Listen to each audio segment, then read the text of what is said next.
Last month, there was a man in a cage in Soho, a performance artist, Russian, impersonating a dog.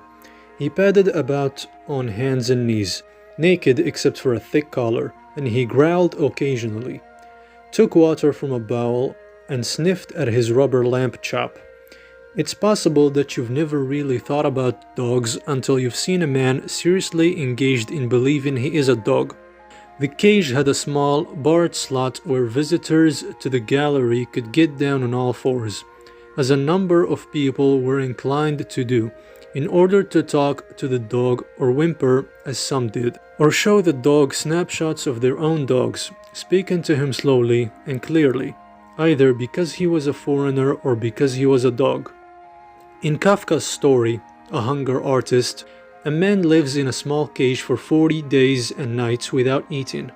People pay admission to watch him starve, to look at his bony arms and barred ribs.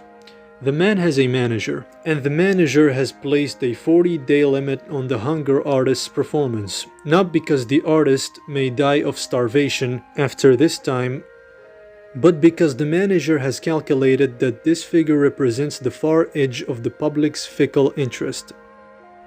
In China, somewhere, a writer lives in a small enclosure, a barred room, perhaps, or a dark hole with a slot for food.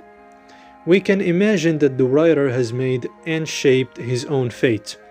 He has a name, Wei Jingxing, and a history outside the charges and documents assembled by the state, and maybe he has an art outside the strict limits of the written word. In this sense, his high blood pressure and arthritis and depression, his dizzy spells, arid rotting gums, may be seen as strong-willed symptoms of the artist's enduring effort to realize his role, a writer in opposition to the state. In a culture, ours, that tries to absorb and neutralize every threat to consumer consciousness, the spectacle of a man living as a dog has a kind of shifting eloquence.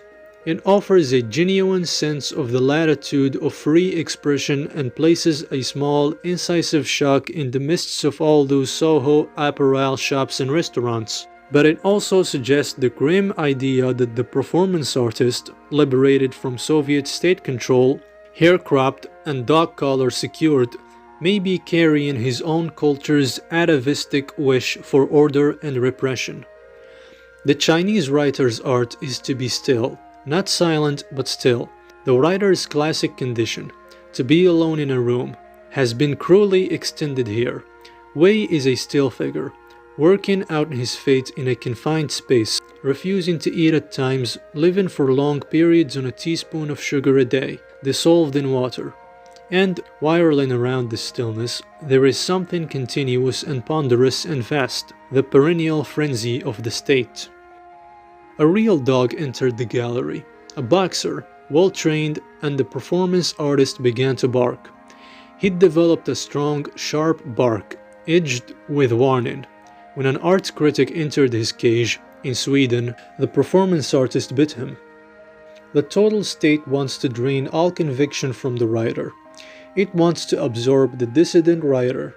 In the West, every writer is absorbed, turned into breakfast food or canned laughter. But the more nearly total the state, the more vivid the dissident artist. The artist is so vivid and singular, so unassimilated into the state machine that the state must find a way to keep him disappear. In fact, the hunger artist in Kafka believes he can fast for more than 40 days. He has taken his art to extreme limits. It is the tragedy of his life that he isn't allowed to stay hungry, that he is faced to come out of his cage and eat, in a public ceremony, with band music and attending physicians.